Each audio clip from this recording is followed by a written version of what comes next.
In this video, I'm going to show you exactly how we're testing new creatives and scaling ad accounts post-Andromeda update. First, I'm going to walk you through a case study where we doubled one of our clients' ad spend in 1 month while maintaining the same ROAS, which was more than a 5x. Second, I'm going to give you my exact framework for testing new creatives, which is going to allow you to double your ad spend in 4 to 6 weeks while scaling sustainably and keeping your ROAS kind of the same that it is, or seeing a marginal drop off, not seeing those crazy drop offs that you see when you try to scale your spend. And then at the end, I'm going to give you a visual example of exactly what it's going to look like when you scale your ad account with new creative batches every single week. And if you're new to the channel, my name is Jared Robinson. We make thousands of new creatives for direct-to-consumer brands just like yours every single month, and we manage 7 figures on ad spend. So this is not theory, right? This is not guessing or anything.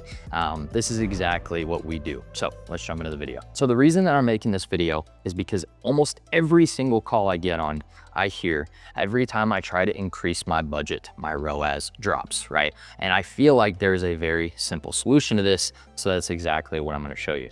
This case study that I'm going to show you, the client was stuck at $10,000 a month in spend, and the issue was just that they were not launching enough new creatives and not enough different creatives, right? So I'm sure if you're watching this video, you're familiar with the Andromeda update. You need creative volume and you need creative diversity. So first month, or this is actually the month before we started working with this client, they had spent about $11,000 total and they had a very healthy return on ad spend, right? But when you look at this, you can see that they had one creative that was carrying their ad account, right? This one creative has 184 purchases, but all these other creatives, they're only really getting like 1 purchase a day or 1 purchase every 2 days. So you can see $3,000 in spend on this one creative, extremely good return on ad spend, 180 purchases. And then all these down here getting like 15, 20 purchases, right? So that's an issue because I can see why when they would try to scale their budget, things would fall off because there's not really any winning creatives outside of this one creative, right? And this is probably what a lot of the ad accounts that I look at on calls typically look like. So we came in and the first thing that we needed to do was try to make more winning ads, obviously, which is exactly what we did. These 2 ads right here are getting more than 100 purchases now, just 1 month later, right? And this same winning ad up here is still doing exactly what it did last month, right? We can see that it did not pull that much more spend than it did from the last month, right? So it pulled 3,300 in spend in June, and in July, it pulled right at 3,000. And that's important because that's going to extend the life cycle of that creative, but also we're able to scale the budget of the ad account because we have 2 more creatives now that are just as good, if not better. This one probably even better. We have a $9 CPA on this one, almost a 10 ROAS, and we spent $1,200 in the first month on this creative. But even beyond that, these creatives down here that are getting, above 30 purchases per day now are doing better than these that were only getting, 20, 15, 25 purchases before. Now they're getting above 30. This one is also a new creative that we made. 46 purchases with an $11 CPA. Very nice, 7.5 ROAS. And this is the reason why you can't scale. It's because the algorithm needs that creative diversity and volume to spend more money without seeing those ROAS drop-offs. This is the thing that I want you to remember. Budget increases without creative increases are going to lead to a performance drop. That's just the way the algorithm works now, and that's just the way things go. So now I'm going to show you exactly how to combat this. Week 1, you really want to flood your ad account with creative diversity. And the way that we go about this when we onboard new clients is we take a look at everything that they're currently doing, and then we take a look at everything that they're not doing that their direct competitors are, right? So within that first week, we want to try to identify, 3, 4, 5 different winning angles. And then we want to, up under those winning angles, have a lot of creative diversity. So I made these yellow. We'll just pretend that these are static ads. We'll pretend that this is maybe UGC content. And then these are, old school, true prospecting VSLs, right? And what we accomplish with this is the ad account is not the only thing that needs to be learning. You need to be learning. And that's exactly what we accomplish by doing things this way. So typically after 1 or 2 weeks, we're seeing an average hit rate of about 17 or 18%. So let's just pretend that, each one of these creatives has a winner, except for maybe this angle, we see no winners. This angle, we see no winners. But then underneath this angle, we have a winner here, and a winner here. This angle, we have one static that's a winner. In this angle, we see that these are winners. This is us learning in real time, right? Because what we can do is we can take away from this angle that these creative types work, this angle, this creative type works, this angle, this creative type works, and so on, right? And what we're gonna do after that is each week, we're going to have 2 different creative pipelines. This pipeline A is going to be only iterations of new winners. So we still wanna keep the creative diversity up and we wanna test new concepts, but with this pipeline A, we're ensuring that our hit rate is going to increase quite a bit, right? We see a lot better hit rate in these new iterations of winners than we do in that first original test.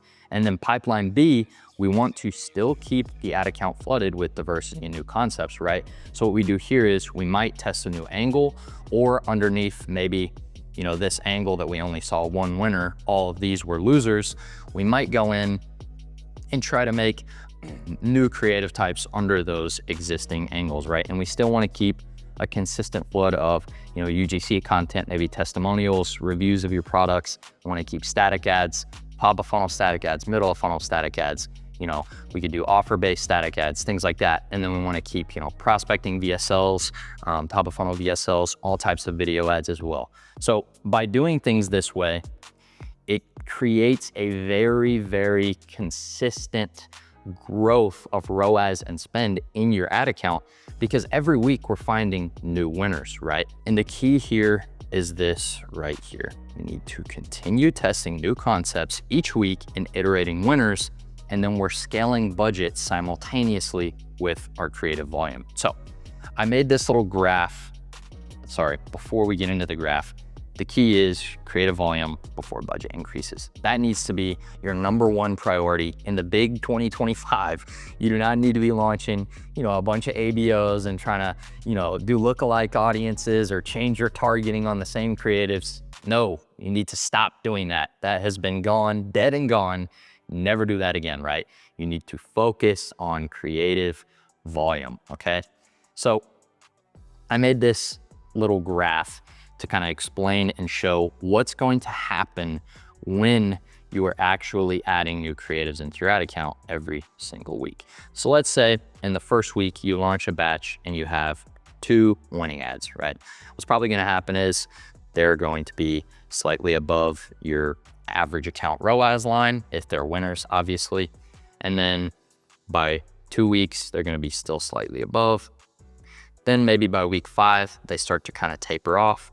And then by week 6, they are below what you want your target ROAS on, or they're underperforming essentially. And if you just launched that one batch of creatives, right, as you scaled your budget, by 3, 4, 5 weeks, you would see that drop off that we're seeing when we get on a lot of these calls with clients, right? But, this is a big but, if you had launched a new batch here, and let's say maybe you had 3 winners in this batch, you're going to see that what's going to happen is they're probably still going to be spending a little bit less than that first batch for the first week or 2. But then as that first batch starts to go down and die off, these creatives are going to replace them in terms of the spend that they're getting, right? And then maybe by here, they're still spending great. Here, they're still spending great. And then they start to also drop off. But as you continue to scale and have maybe 2 winners next week, you're gonna see your spend will be here.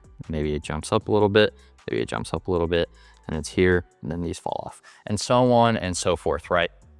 And obviously, it's not gonna work exactly like this. There's going to be nuance. You might have one creative from that batch 1 that lives in your ad account for, who knows, 6 months, a year. If it's a really good prospecting VSL, the life cycle on it might be very long. But you can see that as you're launching these new batches, maybe you have 1 or 2 or 3 winners that you're adding to your ad account each week, you're going to have an ad account that looks more like this, right?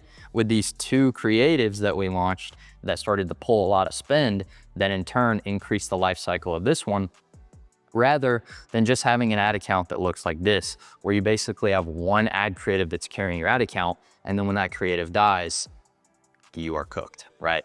So I hope that makes sense. And I hope you understand why we're doing things the way that we're doing them. And just a little refresh.